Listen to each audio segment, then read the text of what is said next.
This episode is sponsored by Kirkering Barberia, your trusted partner in tax, audit, and outsourced accounting services. Serving Sarasota, Manatee, and the greater Tampa Bay area for over 50 years, KB helps clients achieve their personal and business goals.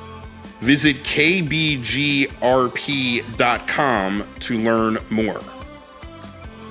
Hello, and welcome to the Business Observer from the Corner Office podcast. I'm Mark Gordon, managing editor of the Business Observer. Today's guest is Bill Raveis, chairman and CEO of William Raveis Real Estate. The Connecticut real estate firm, one of the largest family-owned real estate brokerages in the United States, expanded to Florida in 2016 and now has a growing presence in the Sunshine State. Bill, thanks for being here. Welcome to the podcast. My pleasure. Well, it sounds like from reading about your background, you had a pretty low-key start. I read there was a $2,000 loan and there was a office above a grocery store. Tell us about how you got started and when in real estate.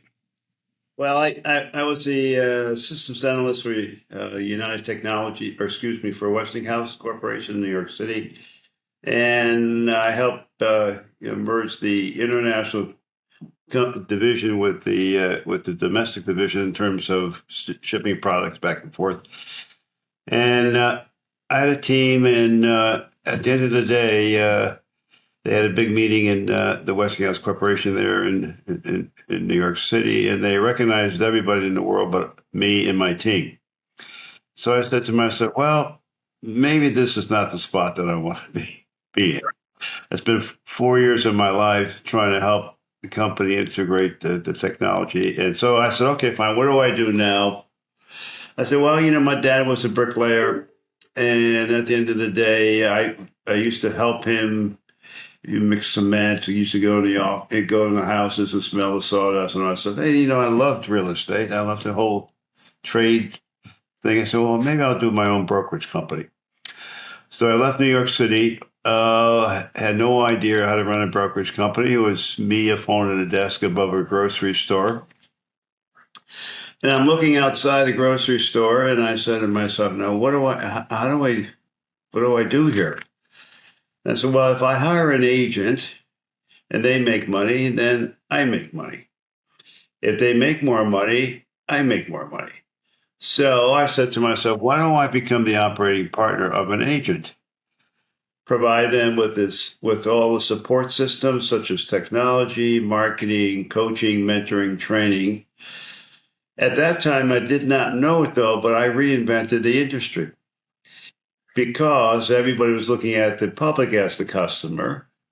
I decided the public was not my customer. That was the agent's customer, and my customer was the agent. So my job is to help them build cash flow.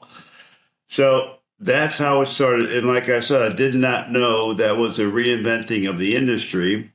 And still today, there's not very many companies that consider the agent customer.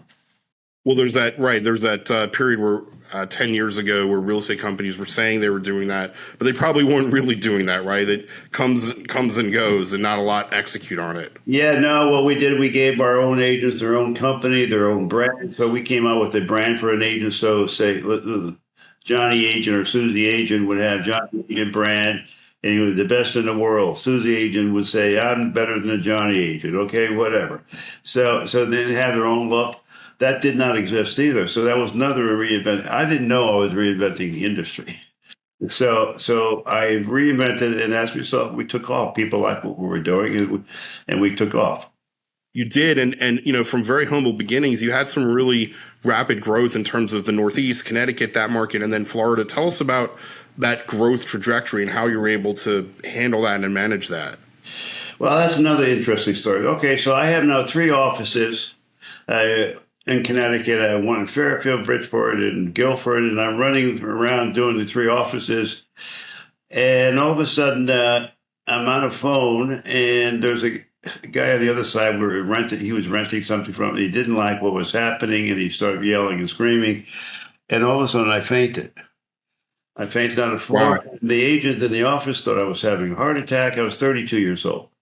Wow. Went downstairs, put an EKG. We were at a doctor's facility. Right. Room. And they said, no, no, no, you don't have a heart attack. It's something else. So one of my agents' husband was the physician, Sam Spencer. She said, why don't you go to see Sam, see what the story is. So I went to see Sam. He checked me out and he said, Bill, says, you have a lot of anger in your system. I said, what? I said, I don't have any anger. He What kind said, of doctor is this? I said, no. He says, no. He says, what you had was an anxiety attack. That's Yeah. about anger. And I says, how, he said, tell me how you run your business. I said, well, I have 3 offices. I have 100 people reporting to me. He says, do you have any sales managers? And I said, yeah, I got 3. He says, what do they do? I said, well, he said, no, no, you're managing the office. You should be doing less and letting them do more. He actually gave me a management tip right there and then saying the managers are there to manage, not you. Right. You should be delegating to them. And at the end of the day, the lesson learned, meaning I had these anxiety attacks. It was for about a year. But at the end of the day, it said to me, so, well, you got to hire people who know what they're doing, and you got to hire good people who know what they're doing. Just like the agent's your customer. Yeah. The sales management team is going to run the agent based on your philosophy and what you're doing. So that then in turn helped me delegate back to the sales management, and then regional managers and state, and then the Northeast, and then basically the South. So delegation, actually doing less is doing more.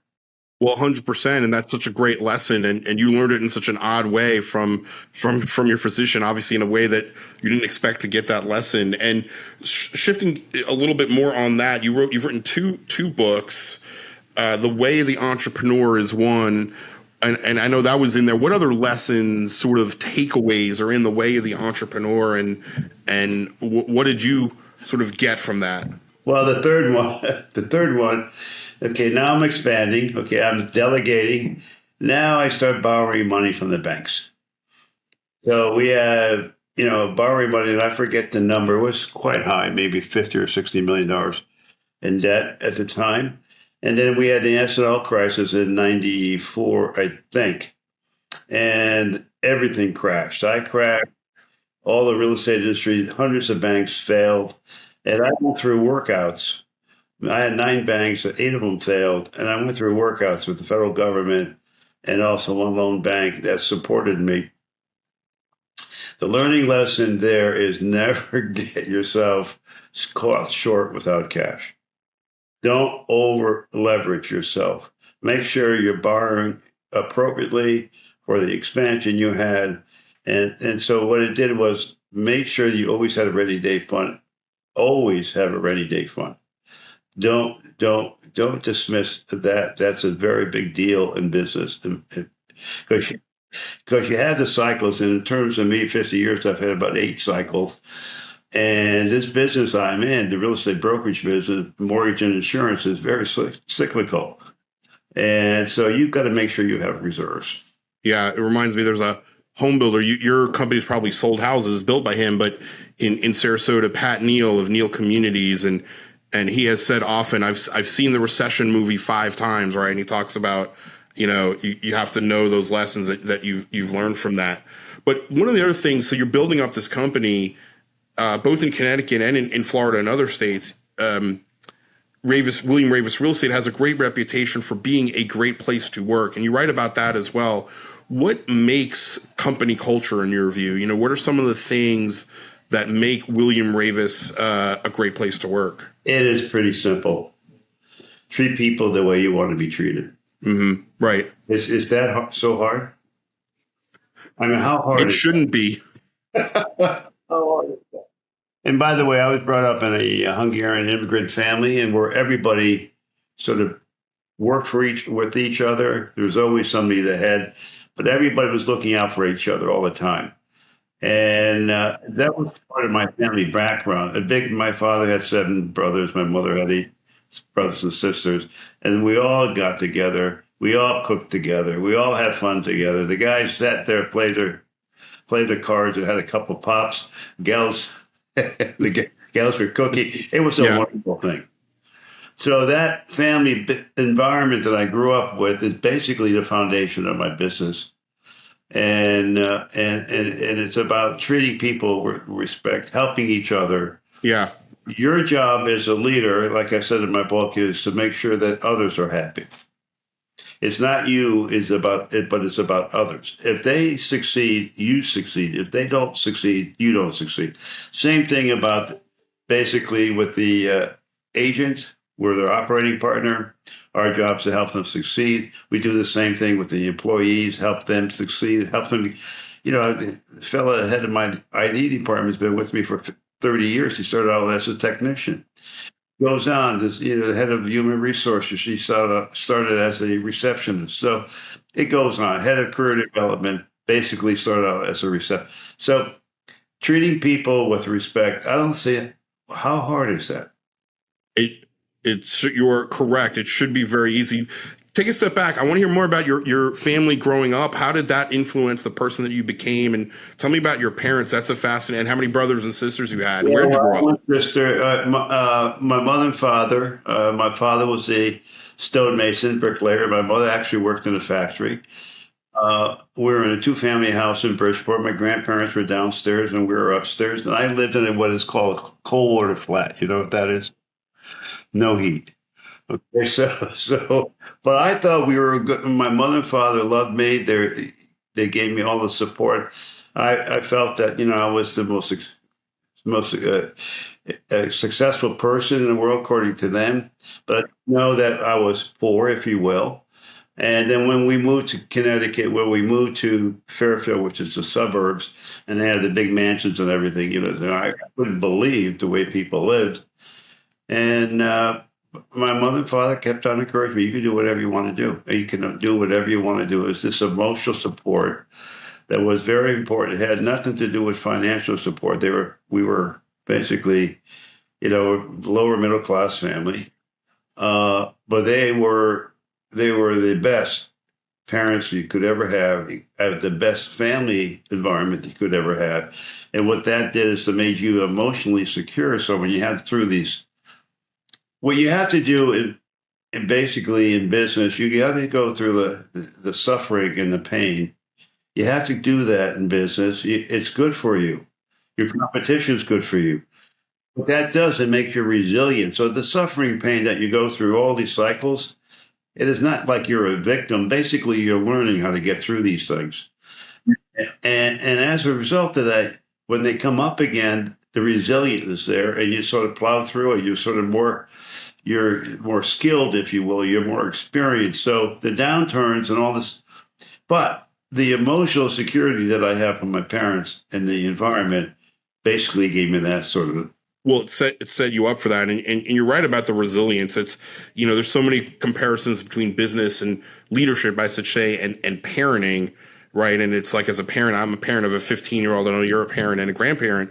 And you don't want to solve your kids' problems for them, right? You want them to understand you're going to fail at things, and this is how you have to get back up. I know that's a big challenge for me. But I want to go back to, treat people the right way, simple for William Raveis Real Estate, but not for other companies.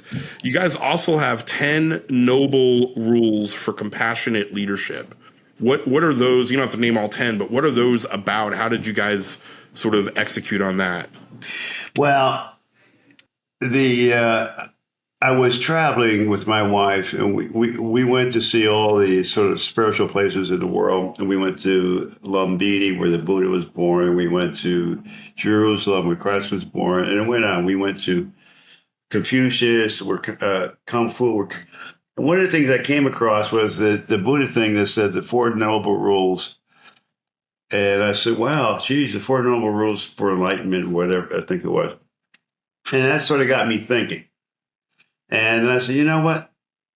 These rules are nobles in business. And then basically what I did was I came up in my book, the 10 noble rules. And the first one is we are leaders who put others first. And we share success by acknowledging and rewarding and investing in support of our agents and our employees. What's so hard about that? Why are we are passionate about the company's vision. I mean, so I went that. So now every manager has that 10 noble rules on their desk in the company. So everybody sees what the culture is. So basically, you got to not only you do your talk the talk, you got to walk the walk. And so, yeah, so that was more of a okay, how you run a company and how do you become a leader in the company? And this is my views. Yeah, that's excellent. So going back to the company a little bit, you guys have been in Florida 8, 10 years or so. Tell us about what presence you have in Florida, where, and why Florida is a good state for William Raveis Real Estate. Okay, we're in 19 locations in Florida. Came there 8 years ago. And again, too, it was interesting to me. I moved to Florida with my wife almost 20 years ago. So I Right. was thinking I'm slow down.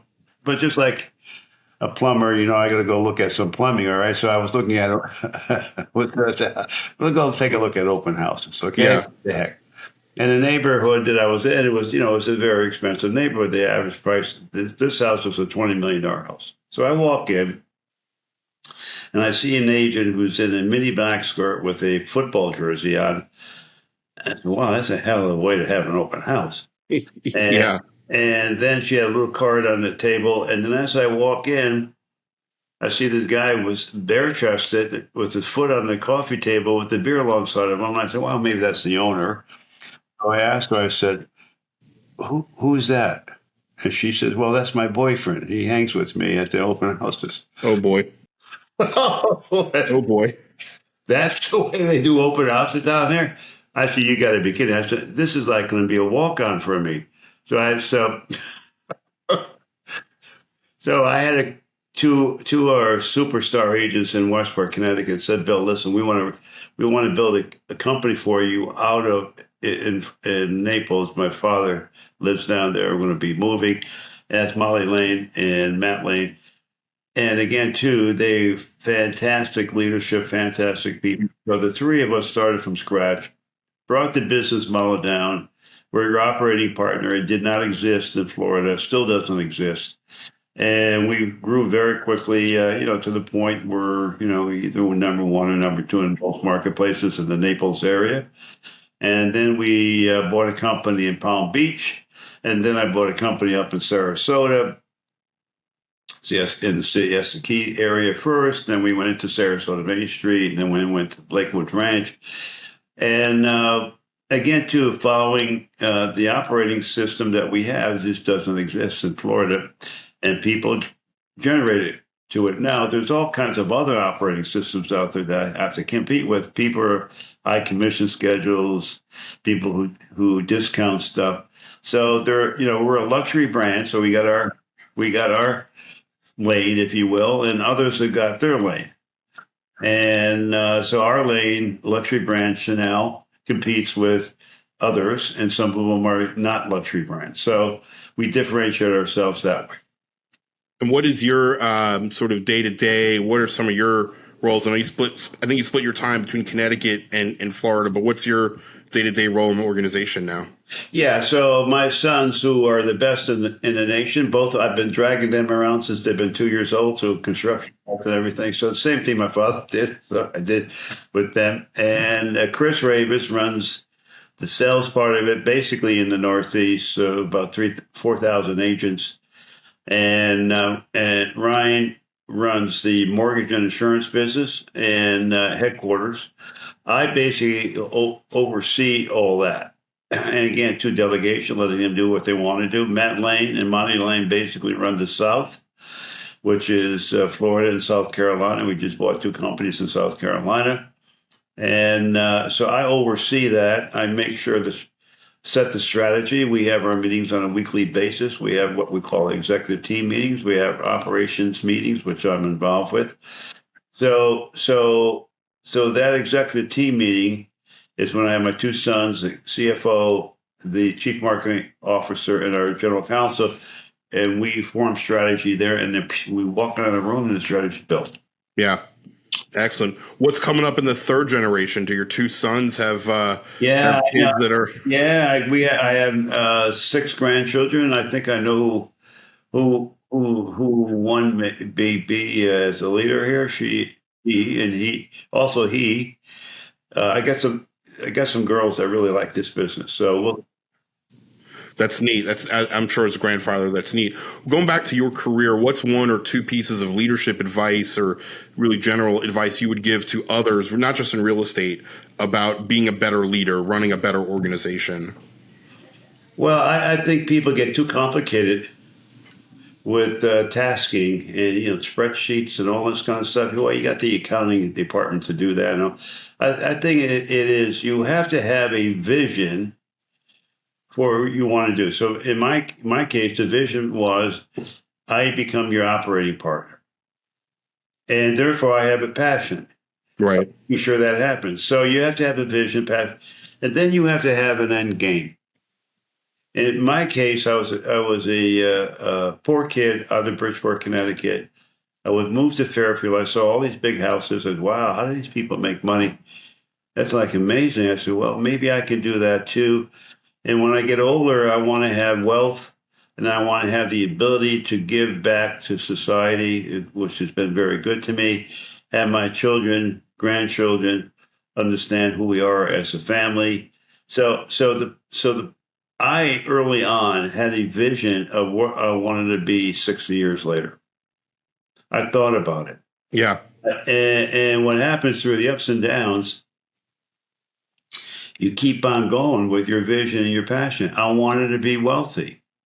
I wanted to make sure my kids were secure. Yeah. I wanted to make sure I had a wonderful company. We were voted the #1 brokerage company in the United States by the leading voice of realtors called Inman. So, and we have been recognized many times for many of the things that we do in all marketplaces. So, giving back to the community, it's a beautiful thing. I mean, the trip has been beautiful. It's been without pain. Yeah. But it's been a beautiful. So the point is, you have to have a vision and think about long term. What at the end of the day, say you're 30. What do you want to achieve when you're 70? What do you want to look like at 70? Yeah. Or what do you want to look like at 65? Or what do you want to look like at 80? You got to think. I think you got to think about it. Excellent. Love it. Bill, before we let you go, we got 3 rapid fire questions for you. Okay. All right. Where or what is your happy place? Maybe it's with your grandkids. I don't know. But where's a happy place for you? In my backyard with my little doggies. Excellent. What is the birds and everything else, butterflies, the whole thing. Basically being in nature is nature. Yeah. Love it. What is the most used app on your phone? Instagram. Instagram. All right. You're keeping up with everybody. I love it. Last question. Would you rather sail around the world or take a van around North America? A van? What do you mean? A drive around North America in a van. Or you drive in a car too. I always ask it in a van, but I should ask, would you just rather drive around? It doesn't have to be a van. Drive around North America or sail around the world? No, I'd rather be on a plane going. I give you a third alternative. A plane that brings me around the world. A plane around the world. That gives me all the great spots to land in and to educate and understand the world. So I'm a little bit higher than a van in a car. I like to get it. Okay. Above the sky. Love it. Okay. Bill Raveis, William Raveis Real Estate, thank you so much for joining us on the From the Corner Office podcast. Mark, thank you very much. You did a great job. Thank you. Thank you for listening to the Business Observer From the Corner Office podcast. I'm your host, Mark Gordon. This podcast was produced by Reed Corley of the Corley Company in Sarasota. To hear more episodes of From the Corner Office podcast, go to businessobserverfl.com.